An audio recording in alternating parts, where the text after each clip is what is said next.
आज कलावती छात्रावास में जन सुराज के पार्टी के द्वारा जो है कि एक सभा की गई थी। तो इस सभा में किस किस बिंदु पे चर्चा की गई? आज का सभा का मूल उद्देश्य जनसुराज पार्टी के जो पंचायत स्तरीय कार्यकर्ता है, प्रखंड स्तरीय कार्यकर्ता है, उनके सहमति से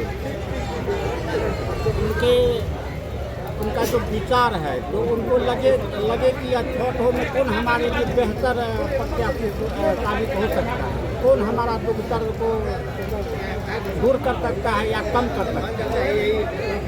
उसके चयन के लिए उनका सहमति लेने के लिए हमने यह सभा का आयोजन पार्टी या सभा का आयोजन किया।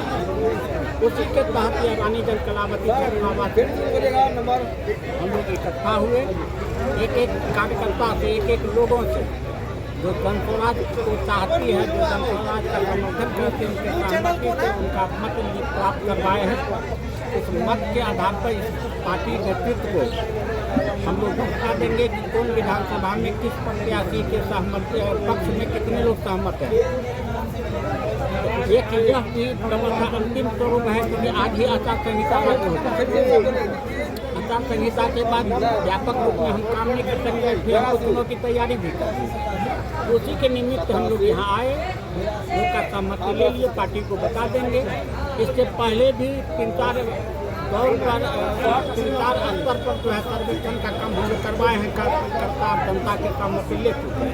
क्योंकि हम लोग का पंचायत स्तर पर कार्यक्रम हुआ, सब जगह से विचार का संकलन हम लोग किया।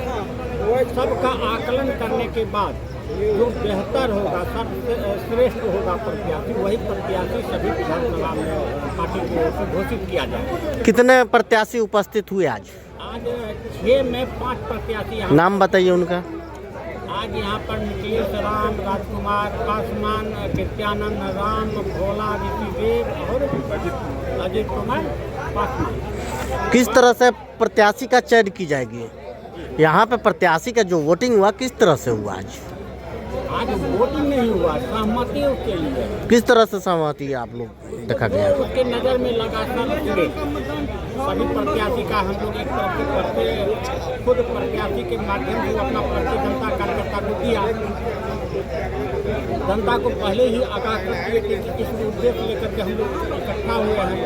आप लोग को ये 6 प्रत्याशी में से जो बेहतर प्रत्याशी नजर आ गए, जो आपको लगे कि हमारे लायक प्रत्याशी है, उसके पक्ष में आप अपना सहमति दीजिए। उस सहमति के आधार पर हम लोग प्रदेश नेतृत्व को आगाह करेंगे। प्रदेश नेतृत्व इस सारी विषय को ध्यान में रखते हुए वह अपना निर्णय लेगी और जल्द ही 2-3 दिन के अंदर प्रत्याशी का घोषणा की जाएगी। तो उस आधार पर हम लोग उस प्रपत्र में सर ये जानना चाहेंगे, उस प्रपत्र में 6 नाम अंकित था, उसमें किस तरह से जो है कि चयन किया गया, कैसे आप लोग किए? है नहीं, उसमें एक चिन्हित अपना। अच्छा, नाम के आगे में चिन्हित करना था, यही करना चाहिए ना? उस सबको हम लोग कलेक्ट कर करके फिर उसको यहाँ से ले गया पार्टी के कार्यकर्ता, यहाँ से ले गया जिला में उसका फिर काउंटिंग हम लोग करने लगे। कितने लोग आए, उसमें कितने लोग वोटिंग में भाग लिए, मतलब सहमति पत्र में कितने लोग शामिल हुए और उसमें सर्वाधिक कौन रहा।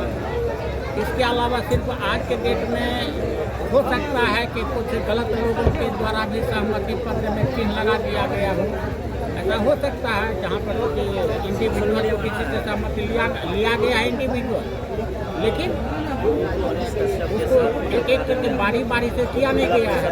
तो हो सकता है उसमें कुछ इधर उधर भी हो सकता है, लेकिन अगर होने के बाद भी लेकिन काफ़ी गड़बड़ हो गया होगा, ये बात नहीं है। क्योंकि सभी प्रत्याशी है, सभी पंचायत के कार्यकर्ता इसमें भाग लिए, सब कार्यकर्ता के हाथ में लिफाफा दिया गया। हो सकता है 10-20 उसमें इधर उधर हुआ हो।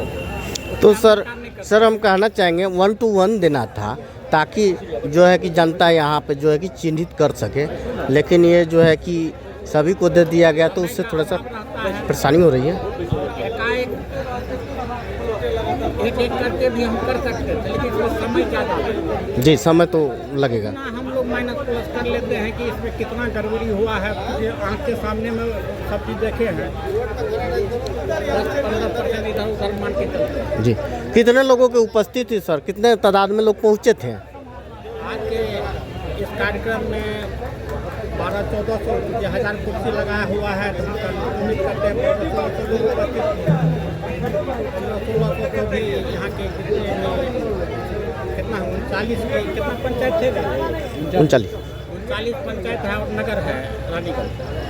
ये सारे जगह का कार्यकर्ता उपस्थित थे, तो उसमें से जो भी विचार आएगा वो एक दिशा मिल ही जाएगा। लगभग 1500-1600। सर आपका परिचय क्या है? चंद्रशेखर सिंह बब्बन। मैं पहले भारतीय जनता पार्टी के विभिन्न पदों पर रह चुका हूँ और विगत 4-5 महीना से इस पार्टी में आया हूँ। पार्टी ने हमको पूर्णिया प्रमंडल का पार्टी ने प्रभारी नियुक्त किया है, साथ साथ ही चुनाव का उम्मीदवार सिलेक्शन कमेटी के हम पर्यवेक्षक हैं। पर्यवेक्षक के नाते या हमको सभी विधानसभा में इसके पहले भी हम कार्यक्रम करवाए हैं, इसी नाते जो है यह भी कार्यक्रम के साथ हमारे विशेष रूप से जो है दायित्व सौंपी गई है। आज जनस्वराज की ओर खिंचे आ रहे हैं, क्योंकि जनस्वराज का एक नारा है बदलाव। बदलाव तभी होगा जब आप लोग जनस्वराज के साथ रहेंगे। जनस्वराज बिहार को बदलने के लिए जो आया हुआ है, आप लोगों के बिना नहीं हो सकता है। आप लोग जनस्वराज को सपोर्ट कीजिए और बिहार बदलने में हम लोगों का मदद कीजिए।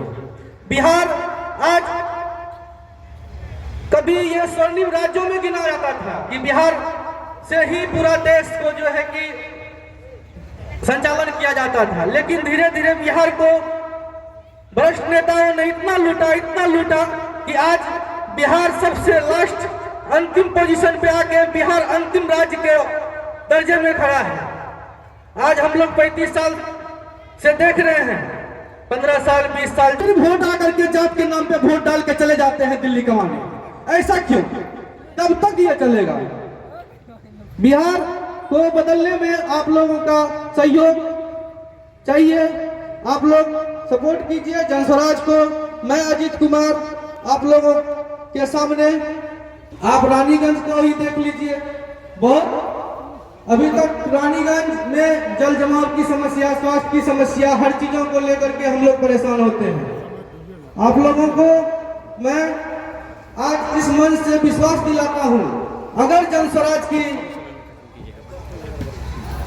जनस्वराज का यहाँ प्रत्याशी जीत कर आता है तो रानीगंज विधानसभा क्षेत्र का तस्वीर और तकदीर बदल जाएगा। इतना ही कहकर मैं अपने अधिकारी बन सकते हैं। तो प्रशांत किशोर की सोच है, यदि हमारी सरकार बनती है तो 15 साल से ऊपर के बच्चे को जब तक हमारी सरकार की ओर से नेतरहाट जैसा विद्यालय जो है नहीं बन जाती है, तो यहाँ बहुत सारे किसान हैं जो मजदूरों की कमी के कारण खेती नहीं कर पाते हैं। उनके लिए हम लोग जो है उनको मजदूर मुहैया कराएंगे। 1 एकड़ से अधिक जिनके पास जमीन है उनको हम मजदूर मुहैया कराएंगे सरकारी स्तर से, और सरकारी स्तर से यदि हम उनको कमाने के लिए बाहर के राज्य में नहीं जाना पड़ेगा। इसी सोच के साथ हम लोग उनकी जो सोच थी, उनकी जो है एजेंडा रहा, उस सोच के आधार पर हम लोग जो है प्रशांत किशोर की पार्टी जनस्वराज पार्टी से जुड़े हुए हैं और जुड़े हैं, यहाँ के संभावित प्रत्याशी हैं। और आप लोगों से अपेक्षा करते हैं कि इस बार